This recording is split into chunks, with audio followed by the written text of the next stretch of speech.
Now, I have one little story that I always tell whenever I get a chance to speak to a beautiful crowd of my brothers and sisters, and it's especially appropriate before the AIDS Vigil. But I would like to take a moment right now, if any of you have any questions or comments that you'd like to make, as long as you're brief and succinct. But I'm serious, any questions? So, Cleve, I have the mic if anybody wants to ask a question. While you get up your courage, how many of you saw the film Milk? Oh, look at it. Oh. Oh, great. So I hope you weren't expecting Emil Hirsch. he's cute, but I'm taller. There's a question back there. Oh, we got So I'm here at the ILGA table, the International LGBT Association that we're all members of around the world, and it's World Pride, and I want to know, brother, comrade, what keeps you going? Is that short enough? That was very succinct, thank you. You know, I love what I do. I just love it. People thank me, and you don't need to thank me. I think that I'm a rather selfish person, and I'm very fortunate to be able to do what I love most to do. And I found a home in the labor movement and with a union that gave me the freedom to do that. But I love it. Like right now I'm doing this campaign. I don't know how many of you have been following the Sultan of Brunei.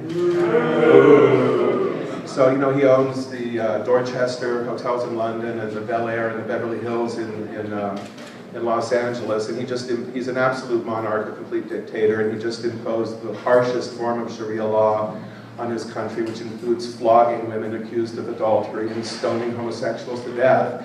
And I found out, you know, oh, that's the guy that owns the Bel Air and the Beverly Hills hotels. Well, we've emptied them. So, you know, that's what I like to do. Anyone else? Don't be shy. Anyone else? Yes? I'd like to hear about the first quilt panel. So, November 27th, 1978 was when Harvey was shot, and that candlelight march that you've seen in the films has been reenacted every year on November 27th. And sometimes there's a lot of people, sometimes it's small, sometimes it falls on our Thanksgiving, sometimes it's raining, but there's always at least some people out there with candles who walk down Market Street. And in 1985, as I was putting up posters reminding people of the candlelight memorial that was coming up, the San Francisco Chronicle had a headline that morning that 1,000 in my neighborhood had already died. We'd lost 1,000 in the Castro. And I knew almost all of those people, and I was just so struck by that number, and knowing that I was standing at the corner of Castro and Market, and that within 6 blocks of where I was standing, these 1,000 of my brothers had died so horribly. And so we marched, and I had Harvey's old bullhorn, and I had stacks of poster board and stacks of markers, and I asked people to write the names of their friends and their lovers and neighbors and roommates and colleagues who had also passed. And we marched down to the Federal Building, and earlier in the day I hidden extension ladders in the shrubbery. And there was this, some nun with a beard on a bicycle who distracted the police.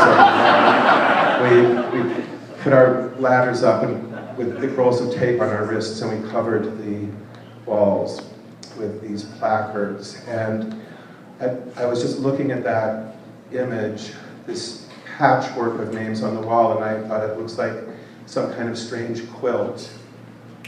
Thought of my grandma. Thought of the quilt my great-grandmother made that is still on my bed at home. It was made out of remnants of my great-grandfather's pajamas, and it was such a warm, comforting, middle American, traditional family values sort of symbol. And what I didn't know was at that time my best friend Marvin was already getting sick. And when he died, my friend Joseph Durant and Gilbert,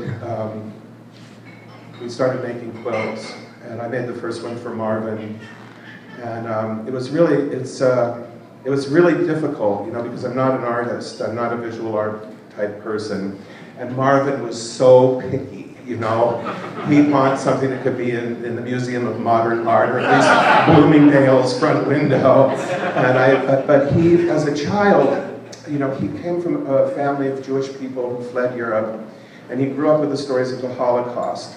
And at age 10, he understood two things about himself. He understood he was a Jew, and he understood he was a queer, and he understood what that meant.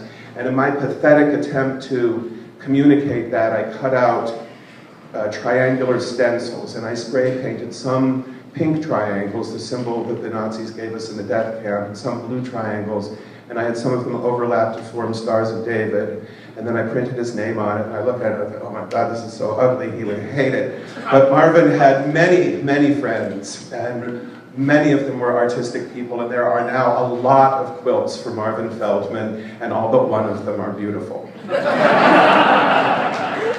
Anyone else? Please, I've got Gloria here in the back. Gloria Yes. is the Co-Secretary General of GLISA. She has a question for you. Hi, Gloria. Hi.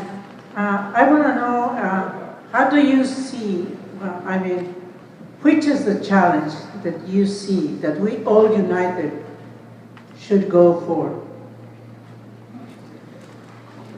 As we as queer people get closer to the day when we can live with equality and without fear of violence, and that's still a long way away, and we have to, you know, keep our eyes on that. But to me, I think the challenge is clear. It is the great growing chasm between rich and poor that is going to destroy us all.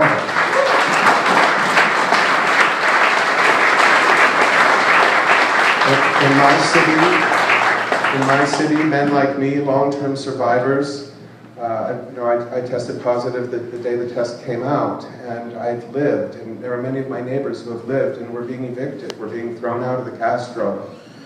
I really think in a few years, Gilbert, the only thing that's going to be gay in the Castro is your beautiful flag, because all the rest of us will be gone. There's no way we can afford to live there. So this growing gap between rich and poor, it's a global situation. It's worse than it's ever been in the history of humanity, and it's going to bring us down. It's going to destroy us. It's going to take away everything we hold most dear. So that, to me, is the challenge. One more? Yes. I have a question for all of you. Does your fight help you define and reinstate your love for each other? She's asking if the fight helps us keep our love for each other, and of course it does. I think that's, you know, in my union, it's set up. We build our campaigns by telling each other our stories as human beings, and what our struggles are, and what we've had to fight against, and what the challenges are. And that's how we begin every campaign, and that's what we as queer people are always doing with each other. We're sharing these stories, we're finding common ground, and we're moving forward.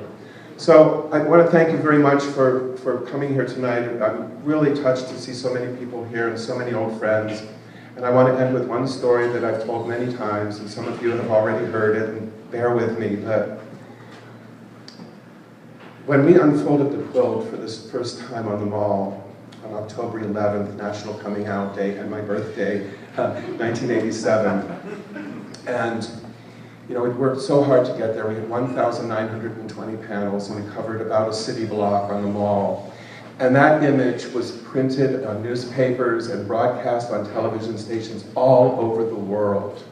And when we got back to San Francisco, we were inundated with letters from all over the world. And every letter was different, but it ended with the same few sentences. You have no idea how bad it is where we live. Would you please bring the quilt to our community and help us? So I bought a truck named Stella, and I hired the biggest, meanest looking truck driver I could find named Deborah. We loaded up the truck, and we went on a tour first to the United States and then through Canada. And in each stop, the quilt was displayed as the centerpiece for locally coordinated fundraising and educational campaigns. And at the conclusion of each display, there were long lines of people, mostly women my mother's age, with the panels that they had created for their children. And so the quilt grew.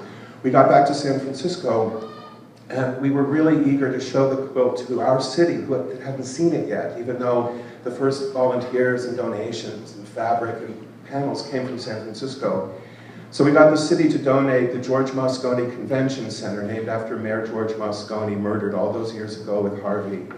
And all the schools closed down for the day and sent all their kids in, and they all participated in the reading ceremony.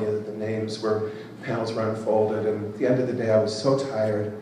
And I'd been on the road for so long, and I knew that the workshop would be empty, and I would have a little bit of time to just be by myself, and also to look through the bills and figure out which ones I could stall some more, which ones I had to pay. And I'm in the workshop, just sitting at my little desk, and I got that weird back of the neck sensation that I was being watched. And I turned around and I saw an old woman standing on Market Street on the sidewalk, peering in through the plate glass windows. She looked to me to be very old, in her late 70s probably. She was wearing a pale blue dress. Her skin was very dark brown, deeply lined. And I went and I opened the door and I said, "You can come in, but the quilt's down at Moscone Center. I can get you a taxi or show you how to get there by bus." And she crossed her arms, looked at the ground, wouldn't make eye contact with me, and didn't say a word. I left her alone. I went back and sat at my little desk. She looked at some of the quilts that had come in too late to be included in the display. She went over by the bin where the donated fabrics were stored. She sat for a little while by one of the sewing machines and looked through one of our brochures, and then got up and walked out without saying a word. 3 days later, the display at Moscone Center was concluded, and the workshop again was filled with people and volunteers, and the radio was going, and the sewing machines were going, and people laughing as they shared stories over here, and weeping as they shared stories over there. And then in the middle of all of this chaos, I looked up and saw this old African-American woman standing on the sidewalk with the same blue dress and the same scowl on her face, and as we opened the door, she came in, and her arms were still across her chest, but in them was a piece of fabric. She told us she'd come on a Greyhound bus by herself from her little hometown in Kentucky. That earlier in the year, her eldest son had come home from LA, where he settled after serving in Vietnam, and he was sick, and she took care of him. She took care of him without ever revealing to another human being the nature of her son's disease. Many of you have done this. You know how hard it is. It's hard emotionally, it's hard spiritually, it's hard physically. And without any help at all, this woman cared for her son until his time was up. She lived a short distance from the county hospital. She rode with him in the ambulance to the hospital and waited by his bedside until it was over. And then she walked home. And she said that when she walked in her house, she walked in the front door and saw across the living room her son's bedroom door standing open. And through that, she saw the bedpan and the towels and the IV rack. And she closed the door and locked it and never opened it again. Months passed. She had to go to the dentist. She's waiting for her appointment and picks up a back issue of People magazine, and she's leafing through it and finds a story about the quilt. She went home that day and she packed her bags and she got on a Greyhound bus and she traveled alone across the United States of America to the corner of Castro and Market in San Francisco, California, and unfolded the fabric that was in her arm and said, "This is my son. I have to go home now and clean out his room. Thank you." And then she left, and we never saw her again, but I've never, ever forgotten her. I've continued to tell that story because I never felt so proud and grateful that we in San Francisco, who were mostly young and white and gay, had succeeded. We had created this symbol that found this old woman alone with her grief in the hills of Appalachia and connected her and her son and their love and their struggle with all of us, all the many different kinds of people all across the world who, in the course of our struggles for liberation and against this horrible disease, have finally come to understand what a beautiful planet it is that we inhabit and how irrevocably all of our lives are linked. That's the message of the quilt. That's the lesson we're learning from this disease. It's what each and every one of you already knows in your heart. It's been the great message of every spiritual leader and revolutionary throughout time. Our lives are linked. What you do matters. The choices you make matter. And more than anything, it matters that we love each other. That's why you're here. Happy Pride. Thank you so much for inviting me. I love you all very, very much. Thank you.